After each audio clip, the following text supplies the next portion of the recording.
தமிழகத்திலே அதிகப்படியான வாக்கு வித்தியாசத்துல வெற்றி பெற்றிருக்கீங்க. எவ்வளவு ஹாப்பியா இருக்கீங்க? ரொம்ப சந்தோஷமா இருக்குமா. அதிகப்படியான நம்பிக்கையை விதைச்சிருக்கோம். அதுக்கான பொறுப்பு எங்களுக்கு இருக்கு. கண்டிப்பா அதுக்கான கடமைகளை நிறைவேற்றுவோம். நான் மட்டும் இல்ல, என்னோட சேர்ந்து நிறைய கழக தோழர்கள் நிறைய தேவைகள் சொல்லி இந்த விஷயத்த நிறைய குறைகளை கேட்டு இந்த விஷயத்துக்கு வந்திருக்கிறோம். கண்டிப்பா அது ஒண்ணு ஒண்ணா கேட்டு நிறைவேற்றி. முதல் முறையா சட்டமன்றத்துக்கு போனீங்க, அந்த எக்ஸ்பீரியன்ஸ் எப்படி இருந்துச்சு? வாக்கெடுப்பு இருந்துச்சு, அதெல்லாம் எப்படி ஃபீல் பண்றீங்க சட்டமன்றத்துக்கு போகும்போது? எப்பவுமே வந்து பாத்தீங்கன்னா பணக்காரர்களுக்கும் பண்ணையாளர்களுக்குமே சொந்தமான இடத்த முதல் தடவை பாமர மக்களுக்கான ஒரு ஆள் இருந்தா நம்ம போயிருக்கோம். ரொம்ப சந்தோஷமா இருந்துச்சு. நம்ம மக்களுக்கான குறைகளை கேட்கறதுக்கான ஒரு இடம். ஸோ கண்டிப்பா அந்த இடத்த எந்த அளவுக்கு சரியா பயன்படுத்த முடியுமோ அந்த அளவுக்கு பயன்படுத்தி எங்க மக்களுக்கு என்னென்ன வேணுமோ அதெல்லாம் கேட்டு கண்டிப்பா வாங்கி தருவோம். நீங்க பிரச்சாரத்தப்போ ஒரு விஷயம் சொன்னதான் இங்க மக்கள் சொன்னாங்க, நான் எம்எல்ஏ ஆன உடனே கண்டிப்பா இந்த கோயிலுக்கு அடிக்கல் நாட்டுவேன் அப்படின்ற மாதிரி சொல்லியிருக்காங்க. இன்னும் என்னென்ன மாதிரி முக்கியமான விஷயங்கள்லாம் மாதவரம் தொகுதியில இருக்கு சரி பண்ண?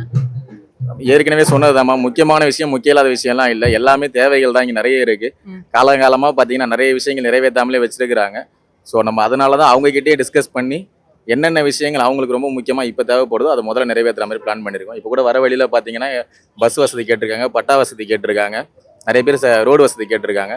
ஸோ எல்லாருமே கேட்டது என்னென்னு பார்த்தீங்கன்னா பஸ் வசதி கேட்டிருக்காங்க. இப்படி யார் நிறைய விஷயங்கள் கேட்குறாங்களோ, எந்த விஷயங்களுக்கு முக்கியத்துவம் கொடுக்குறாங்களோ அதை முதல்ல நிறைவேற்றணுன்றதுக்காக தான் நம்ம திருப்பி இந்த இடத்துக்கு வந்திருக்கோம். நீங்க ஜெயிச்ச பிறகு தளபதி அவர்களை மீட் பண்ணீங்களா? கண்டிப்பாமா மீட் பண்ணாரு. வாழ்த்துக்கள் சொன்னாருமா. நம்மளுக்கான பொறுப்பு அதிகமா இருக்கு, இதை விட இன்னும் வேகமா வேலை செய்யணும் அப்படின்னு சொல்லியிருக்காரு. ஓகே, நன்றி. நன்றிமா. தேங்க்யூ. Thank you so much.